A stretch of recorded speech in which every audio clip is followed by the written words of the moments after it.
Yo, welcome to the Elite Table Talk, where we unpack health professionals, business owners, entrepreneurs, and just everyday people, and looking at their lifestyle, their mindset, their routines, and we see what they have done to help them move forward and really just get more time back in the day. Most people say there's 24 hours in the day, but there's really 16 because we sleep for 8. But how do we get the most of those 16? So grab a pen, get some paper, let's make some notes. Let's see what we can get from this episode today. Let's go. Alrighty, back into the Elite Table Talk. We had an interview with Ole and Francesca just the other day, and we're going to dive into a one-to-one, which is where we're going to ask Ole Hill, or actually Ethan Hill, some questions a bit like, where did Ole Hill come from? Yeah, I'll clarify that first. So my full name is Ethan Ole Hill, and that is what I went to about 18, 19, actually probably closer to 20 when I thought about my name a lot. I always felt like there was something. What do you mean? I thought about my name a lot. Just like Ethan. Ole, yep, done. I did. When I was 16, I tried to get my friends to call me it. When I was like 8, I did as well. And then didn't really have a reason why. But then I was going deep on helping other people, how I uniquely helped other people. Yeah. And the uniqueness aspect was so that I had a brand. And some of the biggest brands ever are one-word names. Messi, Ronaldo, Kanye, Beyonce, Jay-Z. Everyone knows them off of that one name, and it's often not a name that you would have ever heard of if it wasn't for that one person or that one brand. Like, I've never seen Kanye anywhere else. And the spelling of Ole for me is O-L-E, and it actually comes from, so not only is it unique, but it comes from Ole Gunnar Solskjaer, a Norwegian football player who is known for turning losing games into winning games when he came onto the pitch. Yeah.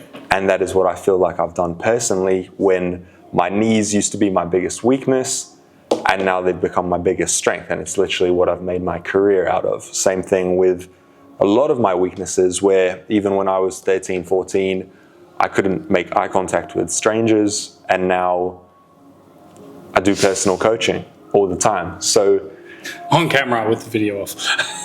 Well, I help people go from their weaknesses to their strengths. So it summarizes my mission in just my name. Yeah, wow. It is crazy. If you hear some subtle noise, we've got a gentleman in the side corner, just a bit of tongue-in-cheek. His name's Max. He does a lot of max reps in the studio and the gyms, just in case anyone's running. So for, well, you know, it's good. We're talking to the knee expert. So what's the quality of these quads? What do we reckon? Pretty fucking good. Pretty fucking good. Oh, Yeah. so a little bit, for those that are curious, who is Ole Hill or Ethan Hill? This gentleman is a man that's originated from New Zealand. Literally was a man that was broken at 16, debilitated by knee pain, and really kind of went on a mission over the next 3 years trying to make it work, and then eventually had a click when you started doing work with Keegan Smith. Yeah, originally from the UK, moved over to New Zealand when I was 6, and then when I was around 16, I was very interested in alternative health, or just alternative ideas in general, and that sort of cemented when all of the advice I was getting for the really bad knee pain I had just made things worse. And then the advice, which was against the norm, which was let your knees go over your toe, that was what finally fixed things for me. So changing that, Keegan Smith, Ben Patrick, a lot of these guys that weren't mainstream sources and most people have probably never heard of, were the only way that I found relief after trying all of the stuff that you're supposed to try first. Yeah. What was it like for you doing the first knee over toe? Like, you know, as we've talked offline, he was just talking about strength. Strength isn't like specific. It actually has a variance or a degree of range. So if you work 90 degrees of your knee, you'll get strength on either 15 degrees of either end. So number one, did you know that at the beginning? And then 2, when you were doing it, did you have a bit of fear going into like, well no, it hurts when I do that. Like, I don't know. And then 3, how did you break through that? So in school, I was very good at school, but it wasn't my aims. It was just, I was told to be good at that thing, so I was. And then 15, 16, I had been good for so long that I could start to coast. And then I was like, oh, okay, this stuff is kind of easy now. that's boring. How do I fill my time? And filling my time, I was reading Charles Poliquin. I remember year 12 English class, I didn't like our teacher, and I just read the Poliquin principles on my laptop, and it was like, whoa, this is like useful, and I can feel this, I can go use this later, and there's like a math to it, which is cool, but it's feelable as well. Like, I don't like much of the data-driven stuff because sure, you can quantify it, but there's qualitative stuff as well. Like, you can feel this, it's subjective, it's an experience-based thing. And then that was how I learned that strength translates 15 degrees outside of the range through which it's trained. Yeah. A lot of the Keegan Smith stuff within Real Movement and some of Uncommon Success just has, when you're not looking for mainstream sources, then Google sucks. Like, Google just has the typical stuff, whereas I had so many different websites that let you download old books or PDFs off the internet, and sort of like stumbled through links on websites that eventually took you to some guy's blog, which turned out to be incredible and had all this information. And then what I was going to say was, I didn't know any of it. I felt it before I learned it, which is an awesome, awesome way. And I feel like that's the truest way to learn, because you experience something and that experience is so intense, negatively or positively, that you have to go and figure out why you felt how you did. And I just had a client sign up on Tuesday, did his first workout Wednesday, and he said, bro, that session felt like painkillers, better than painkillers. And I went, that is exactly how I felt. I never used that phrase, but the first time I tried these exercises, I didn't have it laid out as I do now, but some of the exercises felt like painkillers when everything else had been like a mask.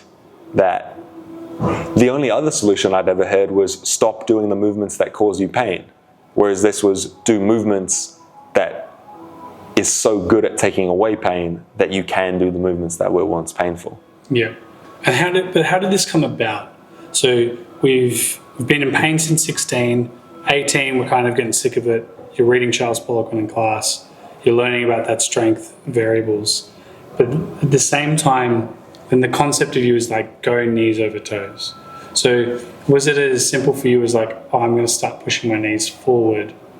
Then you felt the pain, backed it off. Like, how did you, like, where was that point when you started to realize, as you said, you were feeling it, then you started doing it?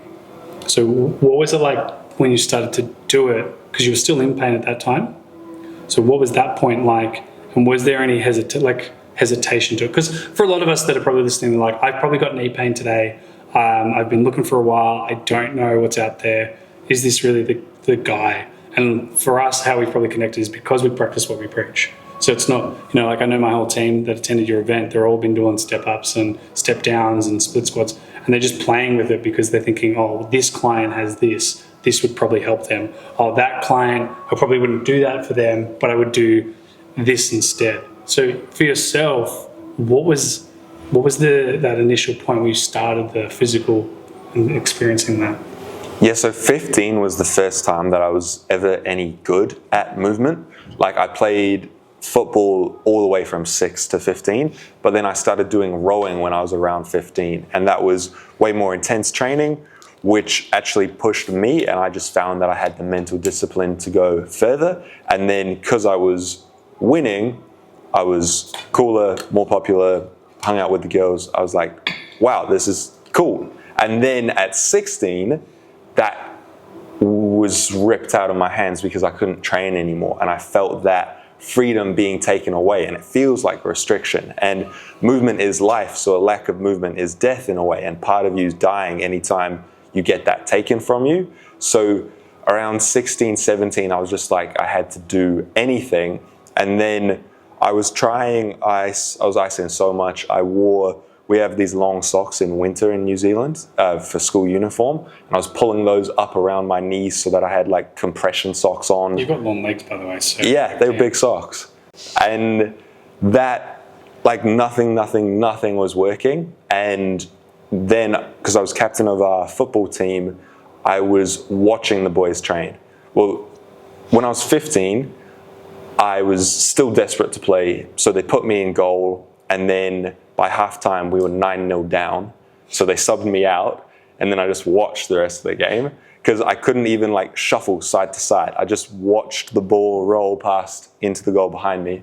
And then 16, I wasn't even training. I was stood watching the training. So even falling over would be just too painful. Yeah, like I couldn't make that lateral step. Yeah, side to side. And then 16, I couldn't even train. The ball rolls over to me out of the training as I'm stood on the sideline. And I was like, oh, I'll just do a little step over and I'll pass it back to the boys.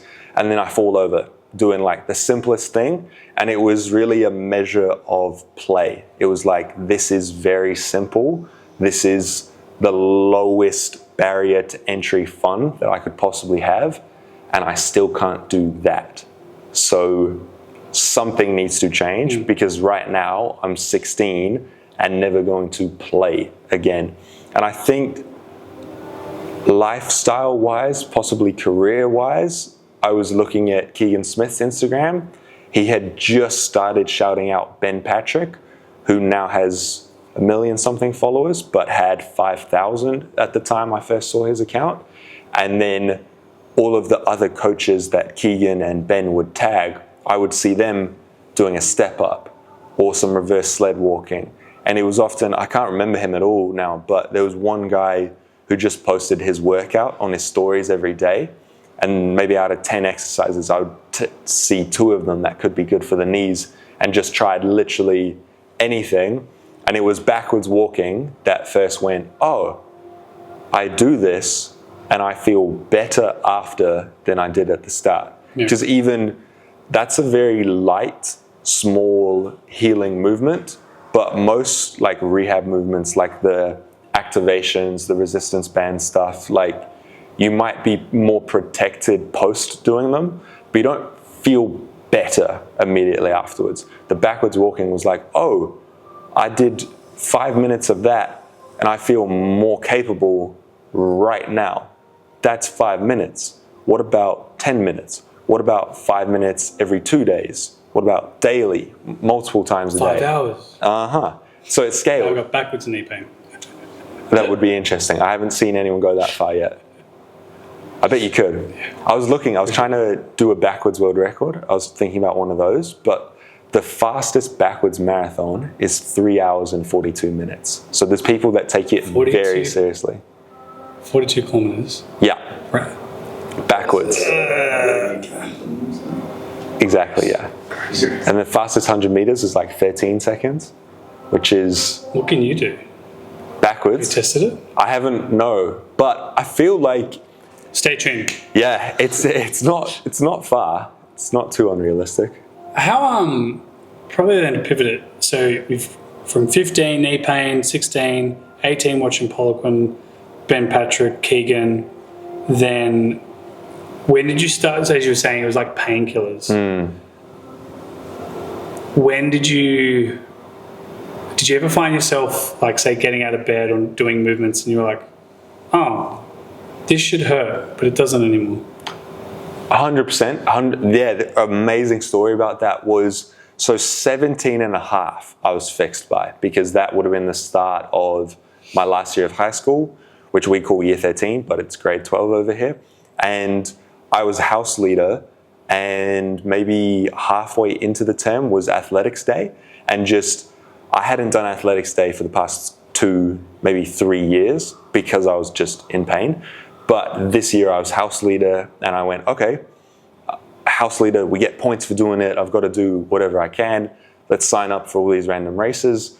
And then I was in the 400 meter and I just set off and there was only one heat as well. So it was kind of like a straight final. And then I set off and it's a big sort of track where it's our school fields in front of everyone sat up on the hill.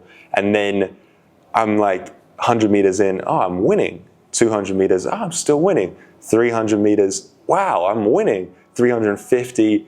And then I hadn't run at that point for 2 nearly 3 years. This was my first run back because I had been feeling better in the gym. It had been lockdowns. I'd been doing heaps of the ATG stuff, heaps of the knee rehab stuff that I learned.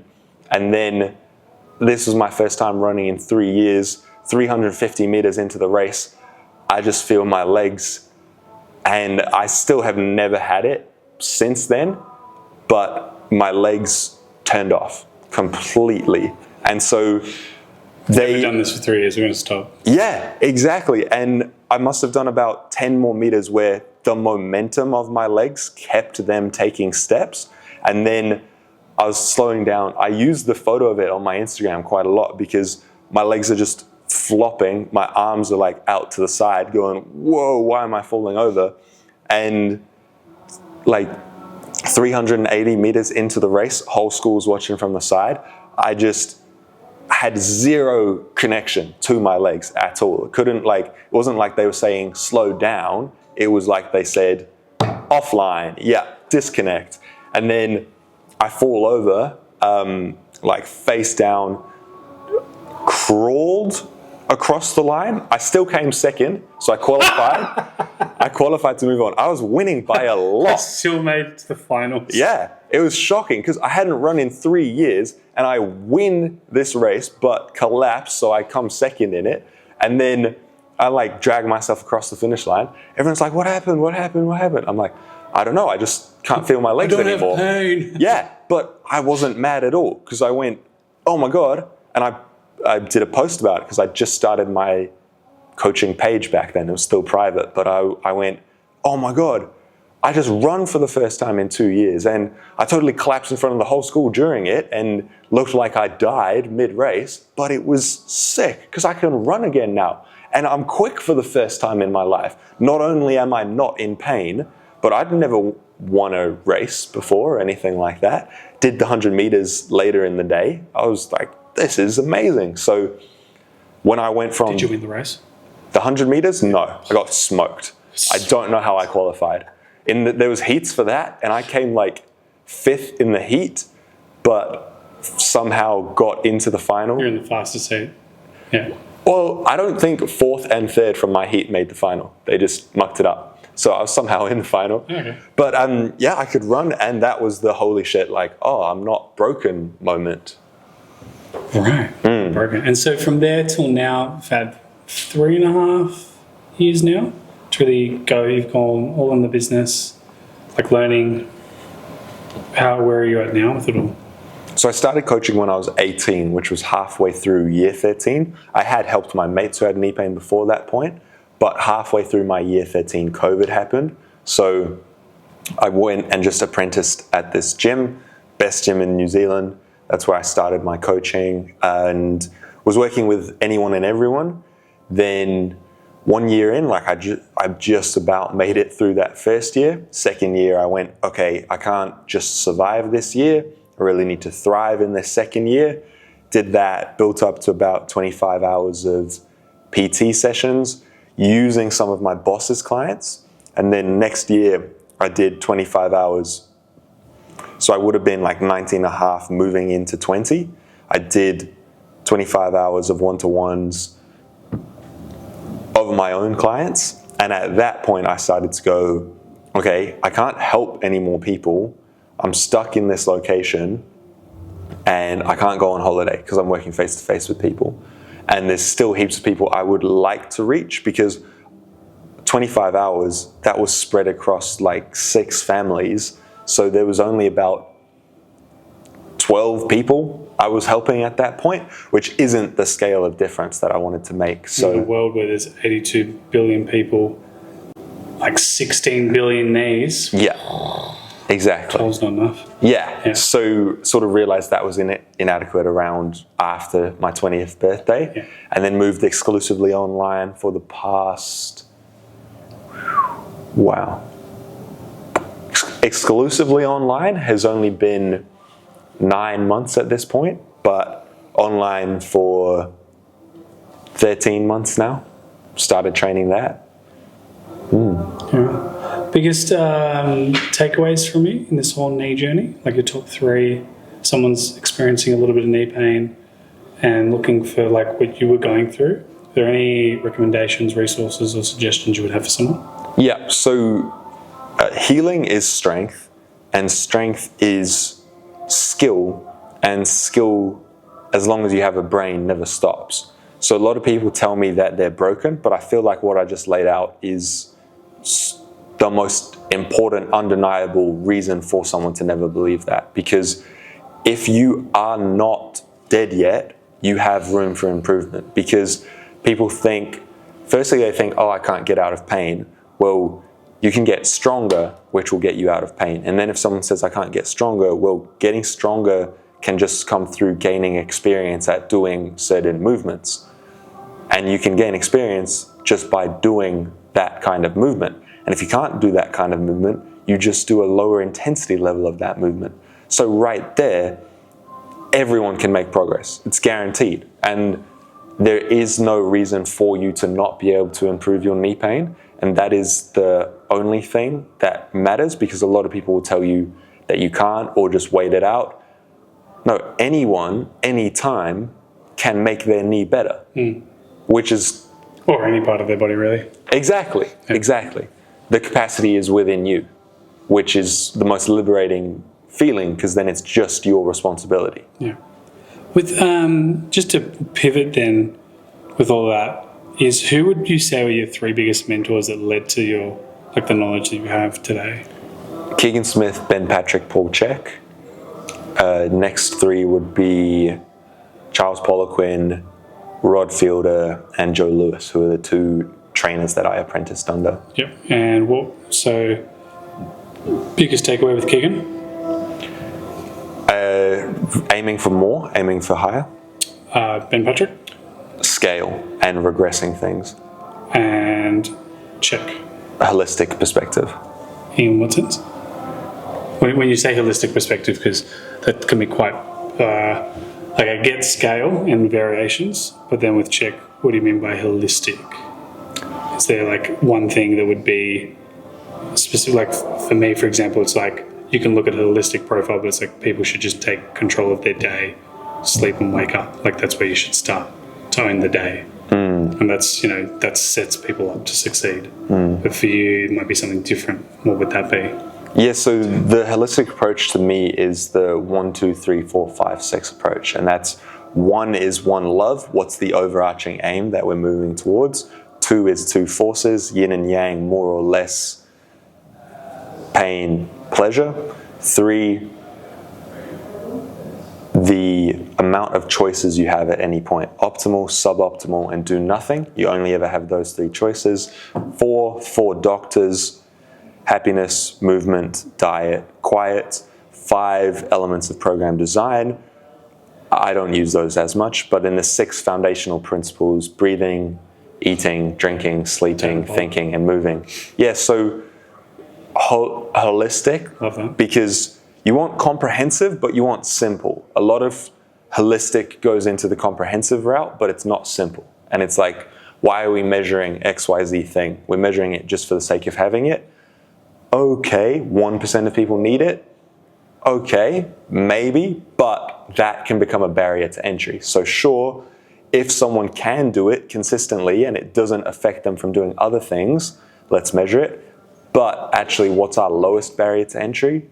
Let's get that solved first. Yes. What is your biggest pet peeve in the industry on knee health? Telling people they're broken, telling people they can't be fixed. And it's like, no, you can get better. Do stuff until you are better. Just don't stop and you will get better. And it's so quick as well. People tell me all the time, like, oh, I've had this problem for 2 years, 3 years, 5 years.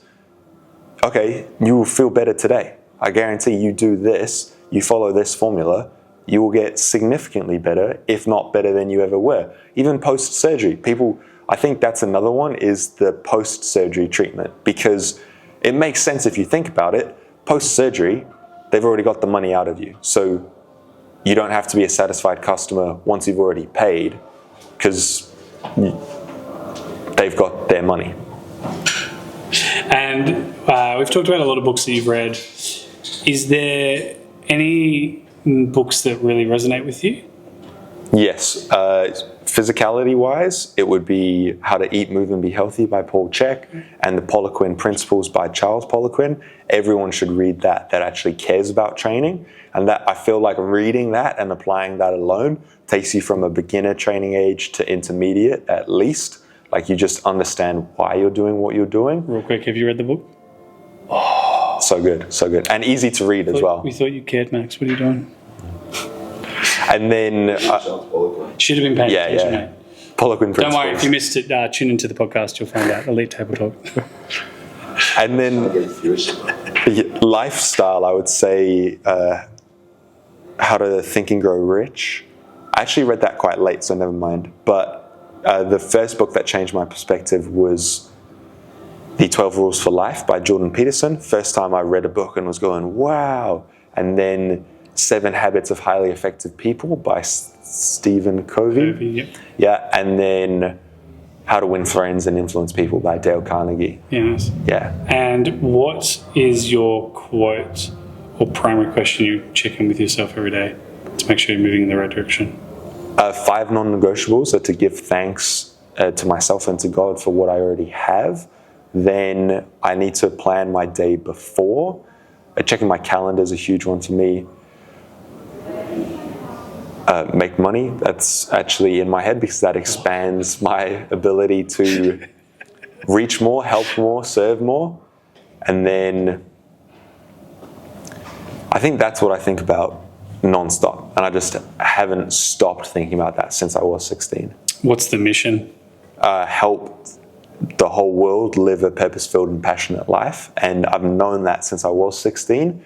NEAS is an avenue for that because it's the first way to help people. Once I'm successful at helping people, then I feel like I can help people and just level that up continuously because that's my brand is Climb That Hill. There's always obstacles. Solving physical obstacles teaches us how to solve life obstacles, gives us the resiliency. Keegan Smith talks about juggling a lot because when you first start juggling, it's impossible to do, but time and focus takes impossible into possible.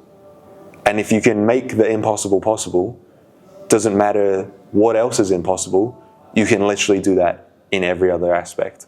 So I feel like once you learn that lesson, which is a physical lesson, which is why I start with the physical, once you learn that, then you go, oh, I guess I can do whatever I want to do when I want to do it. I just have to put the time and the effort into it. Yeah, awesome.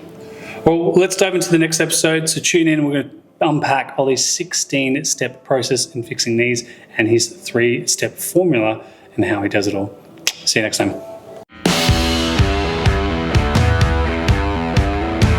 Hey guys, thanks for tuning into that episode. Hope you really enjoyed it. Remember to like and subscribe to the channel and also to share so we can help more people. Now with your pen, you've probably written down heaps of things, but the things like myself, like there's blank pages, but pages, got lots of notes. What are the top 3 that you got out of today's episode? If 3 is too much, action on one thing and just see how it goes for you for this week. And make amendments and adjustments so you're constantly improving and refining and moving forward in your health, your training, your life. If you ever get stuck, reach out to us at info@vitruvianhealth.com.au. Always here to help. Till next time, adios amigos.